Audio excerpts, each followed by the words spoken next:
Holy crap. It has been a long time.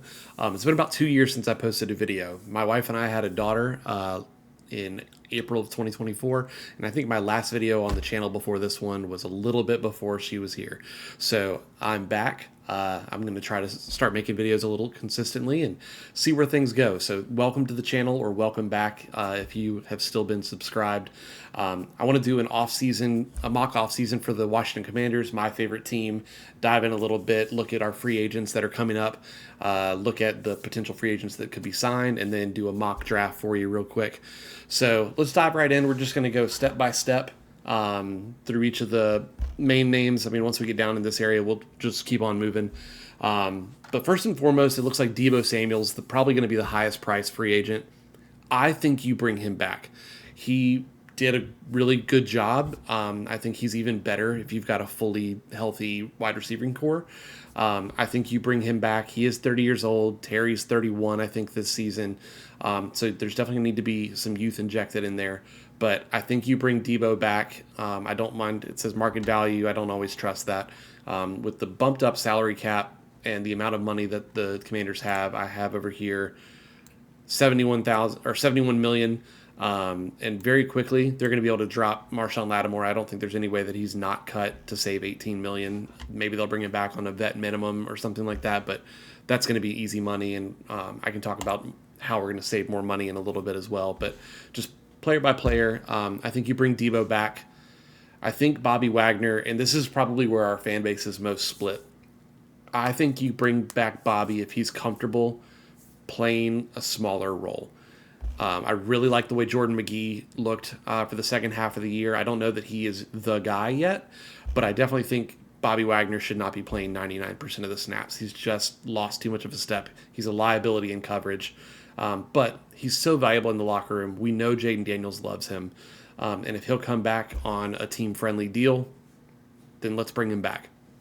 I've got no issue with that. Marcus Mariota, I think, goes somewhere else this year. I think there's going to be enough teams that will at least let him start to begin the year, either to bring along a rookie or younger player, or just because they're kind of punting this year. He's shown enough to be a bottom third of the league starter. He's pretty consistent. He's just not Jaden Daniels, and I think that we're going to have to figure out our backup quarterback situation outside of Mariota. I think he's going to be too expensive for where we want to spend money this year. Zach Ertz, I think he retires. That it's such a sad injury in the very last game. Or maybe not very last game, but his very last game. So sad to see. Von Miller has been all over social media. He said that he wanted to run it back with Washington. He said he'd love to go to Denver. I don't think you bring Miller back. He's old, and we need to get young. That's plain and simple.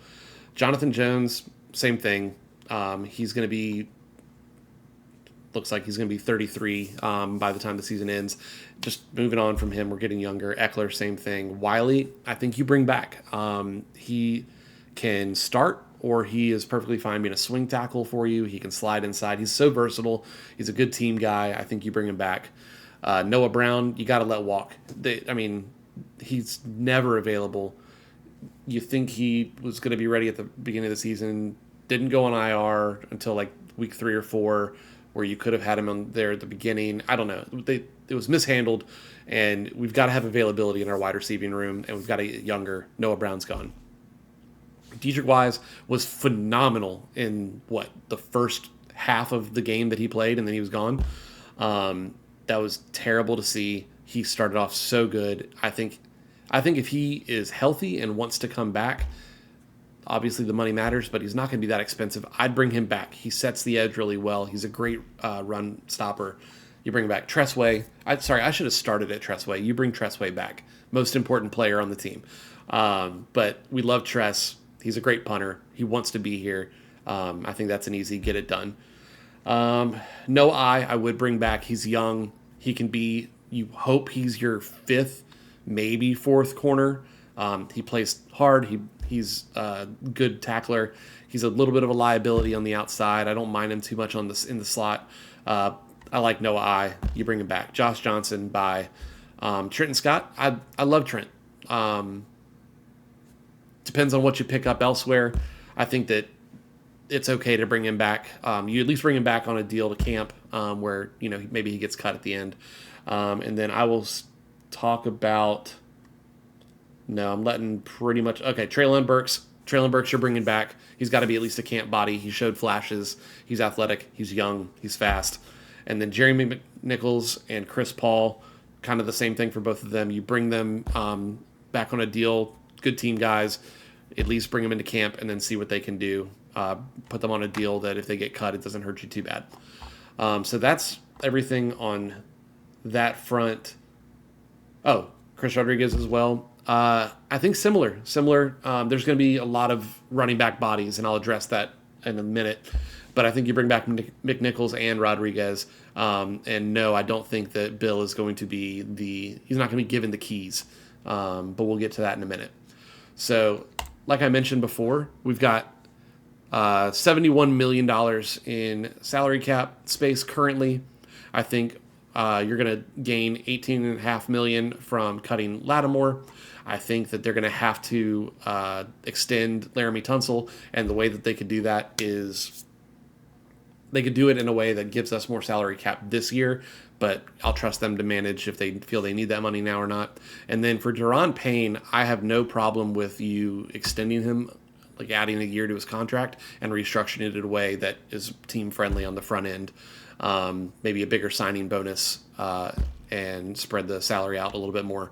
But you restructure Payne, you extend Tunsil, and you cut Lattimore, and you're probably looking at another, $30 million that you can add to this. So I'm going to work with $100 million. I'm going to call it $100 million because I believe that even if those three moves don't get you there, they can find other ways to get there, and that's a nice round number for us to talk about. So, free agency. Where's all teams? Free agency is going to be interesting. I think Adam Peters is on the hot seat, maybe even more than Dan Quinn. Maybe not. They might both be on the unequally hot seat. When you get rid of both coordinators, head coach can't be too far behind. But I love the hires. I know that there's a lot out there for Mike McDaniel, and I don't hate that, but I think his system works with a lot of speed, and we don't have a lot of speed. We don't have Tyreek Hill speed. And so I am interested to see what David Blau does. I don't know that he's going to be the next Kyle Shanahan or Matt LaFleur or Kevin O'Connell, but I think he can be as good, if not slightly better than Cliff. The ability to change what you're doing based on your personnel and based on how the defense is playing you, that's what I want to see. The argument against Cliff is that he does what he does, and it doesn't matter what the defense does. He's going to continue to do what he does.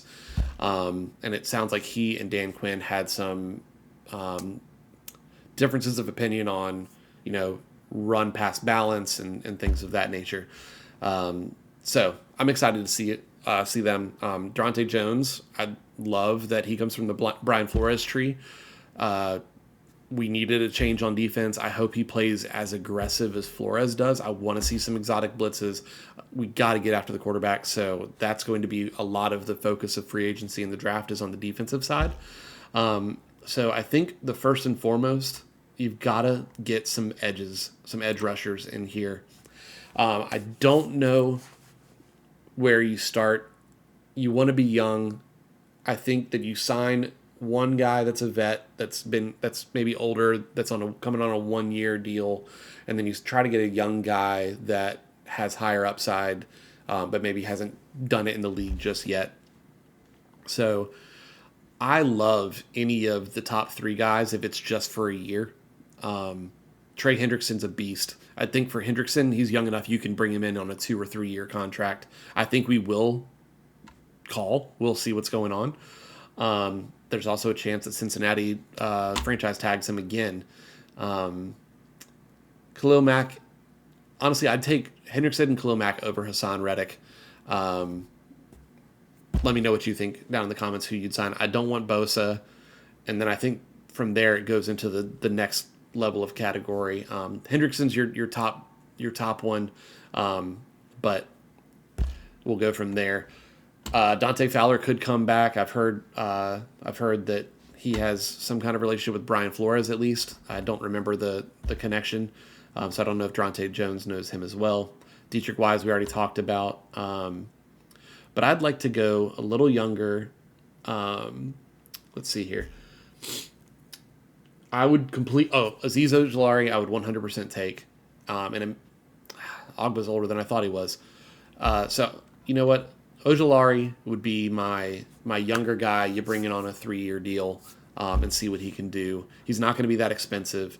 I really like his play. If you can bring in Ojulari and then either Khalil Mack or Trey Hendrickson, you've immediately upgraded your edge rushers, and you can have your younger guys work in there as well. So that would be my goal. You've got to sign 2 edge rushers. Let me know who you would sign if you had to sign 2. On offense, let's see here. Running back. So this is what I mentioned. I like ETN a lot. I think he's going to be decently expensive in the running back market, but I really like him. I like Rico Dowdle. I like what he did. Brees Hall is like the bell cow. He's the shiny object. We haven't been big free agency spenders under Adam Peters, so I'm curious what he'll do. But if you're going to spend, Brees Hall is a great one to spend it on. The talent is 100% there. It's a position of need.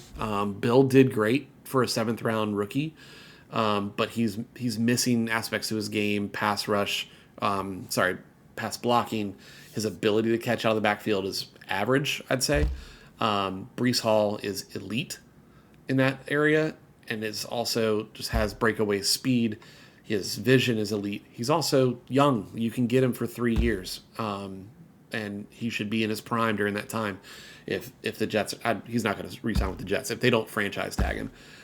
So to me, it'd be Brees Hall number 1, ETN number 2, and Rico Dowdle number 3. I know, where is he? Rashad White has the relationship with Jaden Daniels, so I think he'll be in the conversation.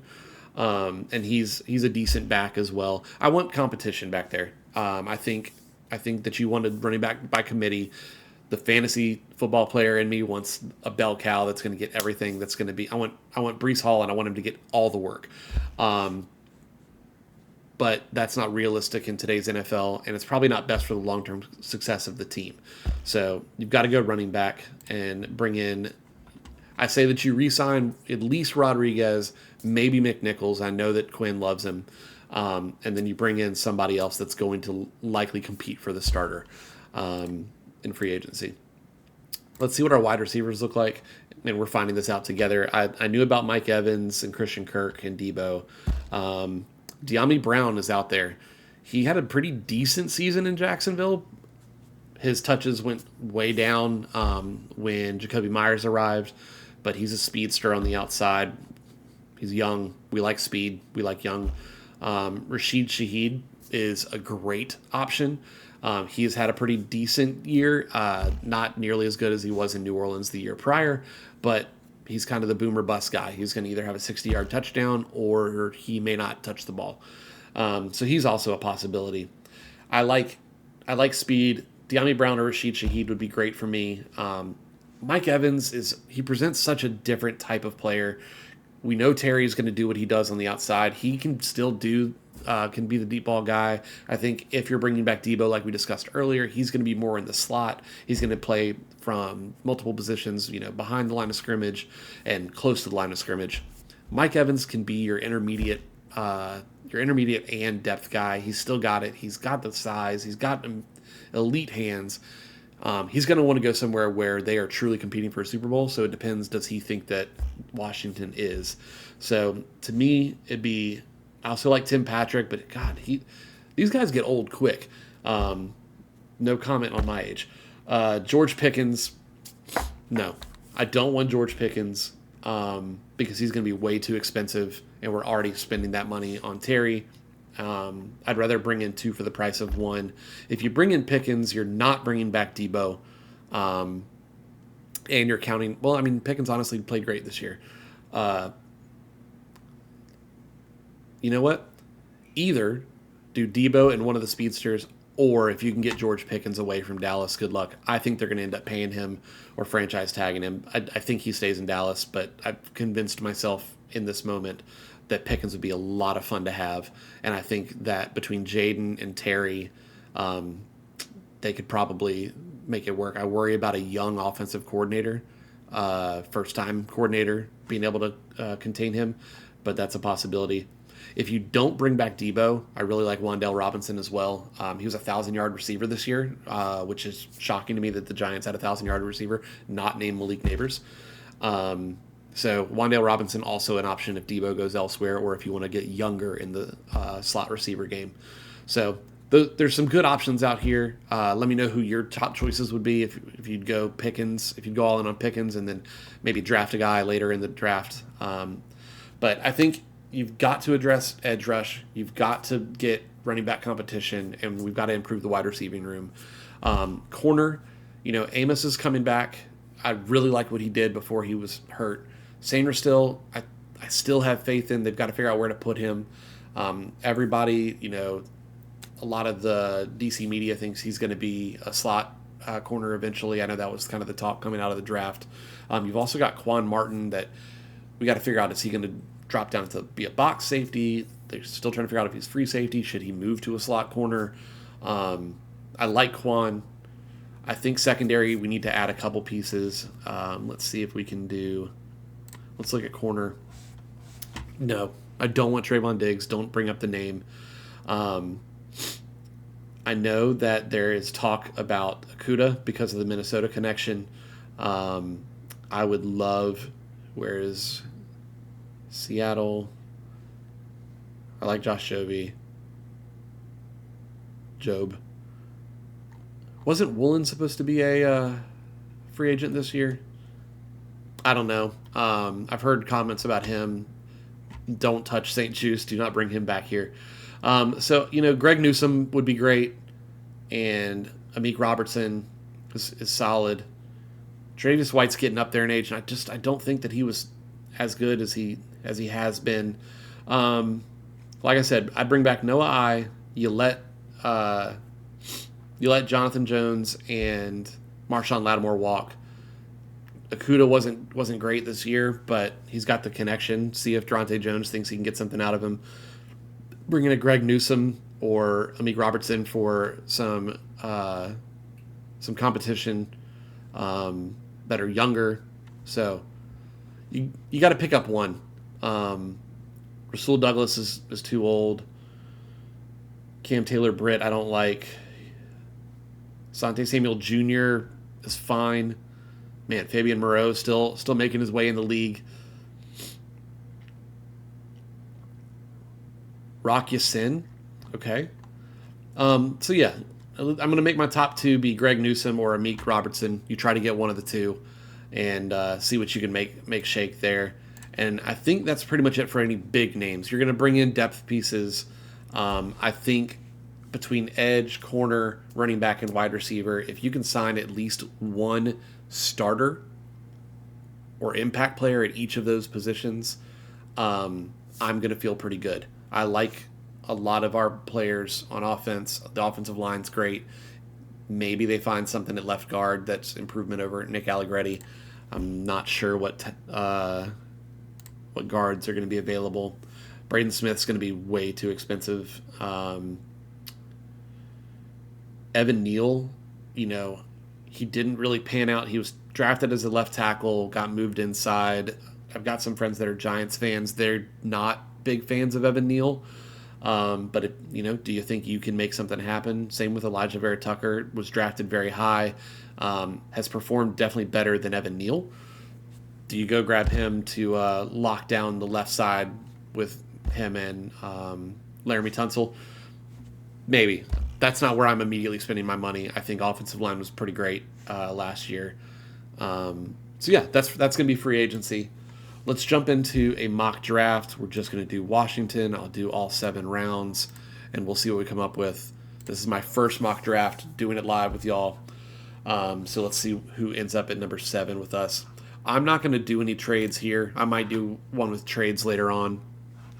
So let's see what happened. Mendoza, Carnell Tate, Caleb Downs, Keldrick Falk. That is a new name for me inside the top 5.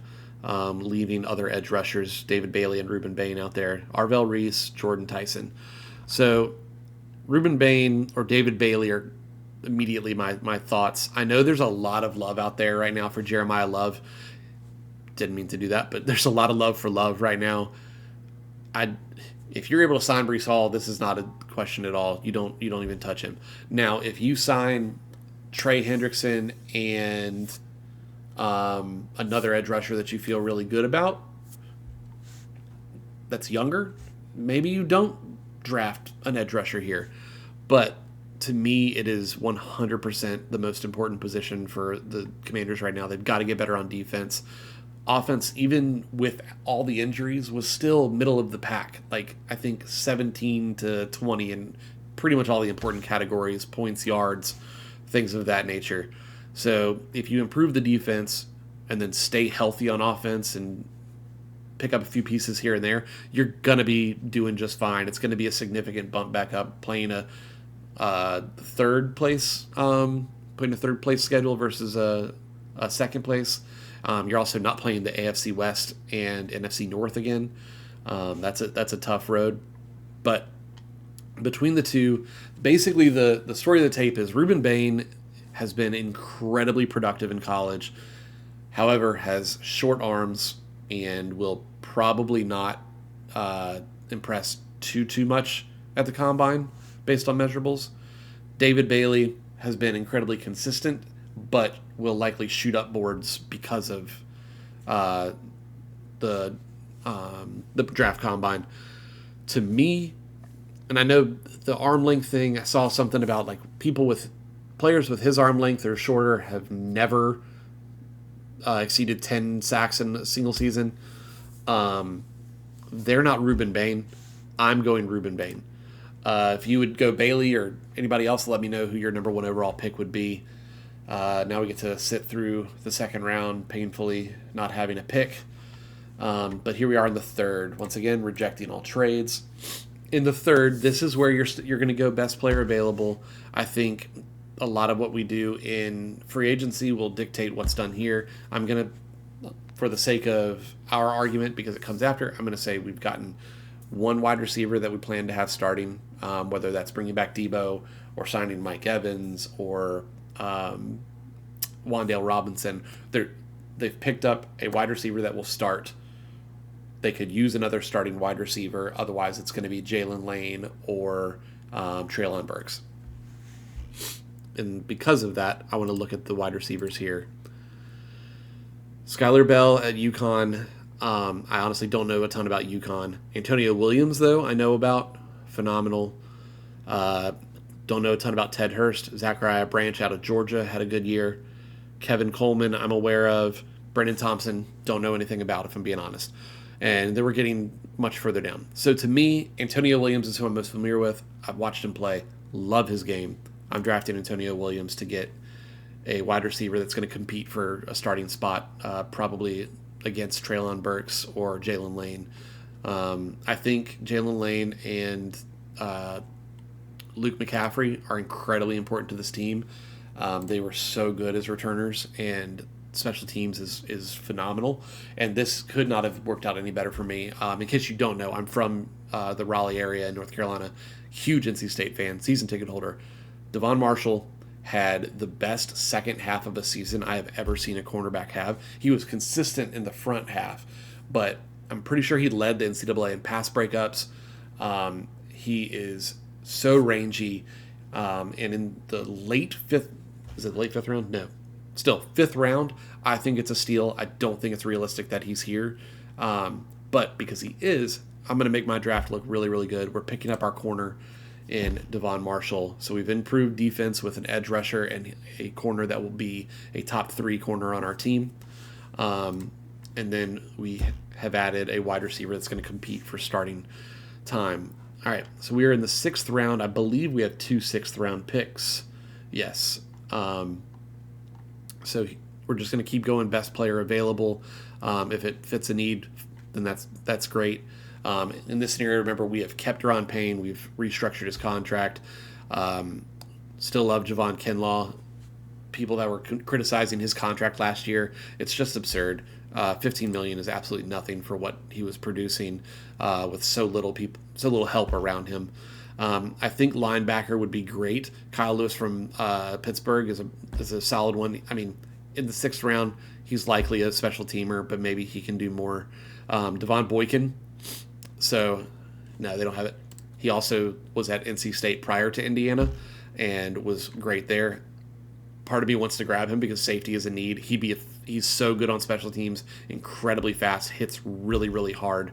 I don't want my homer to pull 2 of the picks, though, and see what other names jump out to me. Dan Villari from Syracuse. He's not going to be anything at tight end that we need. That's another position I really didn't talk too much about since we're letting Zach Ertz go, and we're really only working with John Bates and Ben Sinnott. Tight end is something that we need to address, and perhaps I missed that opportunity already in this draft. So I'm going to take Dan Villari from Syracuse, get us another tight end body in that room. I think that might be one, and I'm not going to just sign off and leave that hanging. We'll go check the free agent tight ends and see if there's anything that can be done there. I know Kyle Pitts is one. I don't think we can be in that market. I also think Atlanta's going to do everything they can to keep him. Let's see what we've got here. Cole Payton from North Dakota State had a really, really good year. Do we draft a late round quarterback just to have a body in the room? Do we finally let Sam Hartman walk? I know that he's besties with Jaden Daniels, but like, if we had to bring Josh Johnson in to start at the end of the year because you're okay with losing and still didn't bring in Sam Hartman to play. Like, I just don't think he's valuable. He's not ever going to do anything on this team other than be practice squad. I bet he's not even taking snaps as the opposing team's quarterback. But no, I'm not going to draft a quarterback. I think if Adam Peters did, the fan base would have a conniption. Kyle Lewis is still here. I'm going to go ahead and take a linebacker. Just get at least one player at every level on the defensive side. Cole Payton's still here in the 7th round. Now I might consider it. I feel like we've addressed running back based on our plans. And this late, 7th round, you're really not looking for anybody that's going to start. You're looking for special teams, practice squad guys, somebody that might just be able to pop. So I typically just go high athletic ceiling. Let's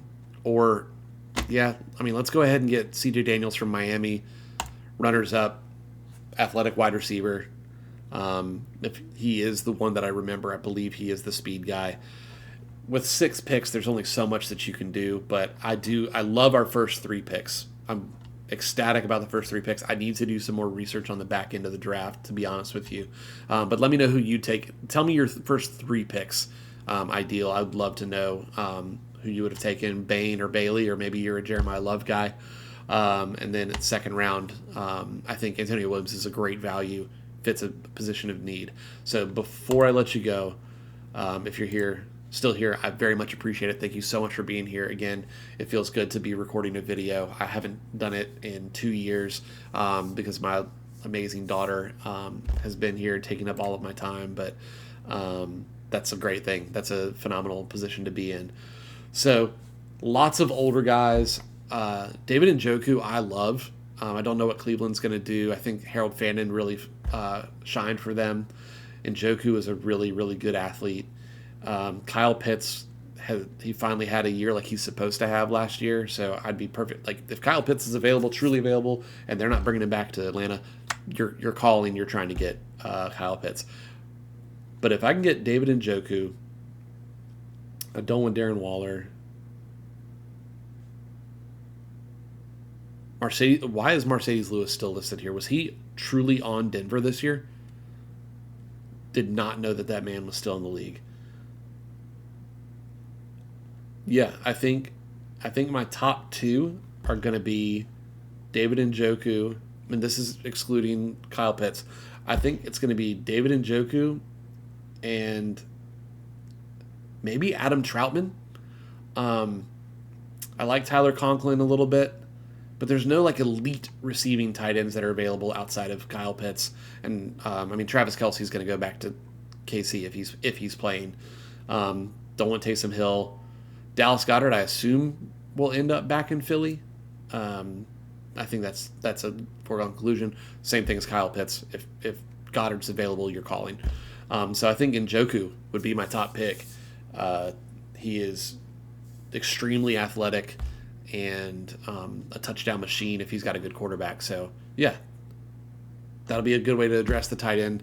I think there's a lot of ways to solve a lot of the holes that the Commanders have, and they've got a lot of money to accomplish that.